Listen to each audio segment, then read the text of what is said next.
පිට රටින් හාල් ගෙන්නන්නේ නැති තත්වයකට සම්පූර්ණයෙන්ම පත් කරගන්න අපි සැලැස්ම කරනවා. මොකද දැනුත් අපිට ගේන්න වෙලා තිබෙනවා. දැන් මේ ඊයේ පෙරේදත් මේ දිනවලත් එක්තරා සාල් වර්ගයක් අපි ගේනවා. යම් ප්‍රමාණයක් වැඩිපුර නෙමෙයි. ඔයගොල්ලෝ අහලා ඇති කීරි සම්බා.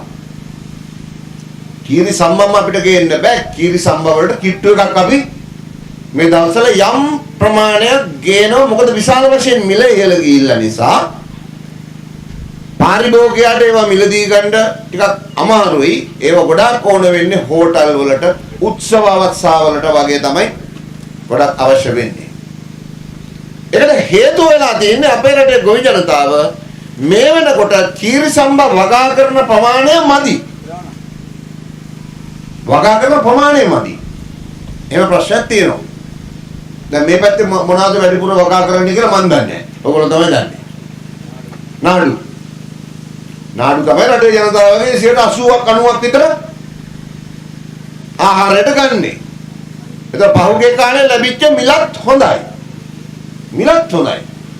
ඒතර ඒ මිල හොඳ වෙනකොට ඒ වර්ගය වැඩිපුර වගා කරන්න පෙළඹෙනවා. අපි කොච්චර කිව්වත් කීරි සම්බා වගා කරමු කියලා ඒකට පොඩ්ඩක් පෙළඹෙන ප්‍රමාණය අඩුයි. ඒ නිසා මම ඕගොල්ලන්ගෙන් ඉල්ලනවා පුළුවන් නම් මේ පැත්තේ ටිකක් කීරි සම්බා ටිකක් වැඩිපුර වගා කරන්න බලන්න. නැත්නම් අපිට ඒක පිටින් ගේන්න වෙනවා. කෘෂිකර්ම දෙපාර්තමේන්තුවත් එක්ක සම්බන්ධ වෙලා ඒ පැත්ත ගැන කල්පනා කරනවා නම් ඒක රට පැත්තෙන් හොඳයි. එකම දේ කීරි සම්බා වල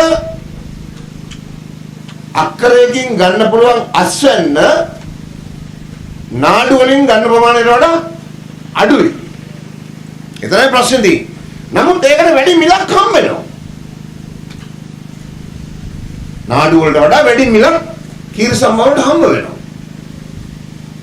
ඒ නිසා අපේ කෘෂිකර්ම දෙපාර්තමේන්තුවේ මග පෙන්වීමත් එක්ක අපි තමුන්නාසලාගෙන් ඉල්ලනවා ඒ රටට ඕන කරන දේවල් ඒ කන්නට පොඩ්ඩක් බල වගා කරන්න. අපේ නිලධාරීනුත් එක්කත් සම්බන්ධ වෙලා අවශ්‍යතාවයට අනුව වගා කිරීම කර ගැනීම අත්‍යවශ්‍යයි. පුරුද්දට වගා කරලා දැන් හරියන්නේ නැහැ.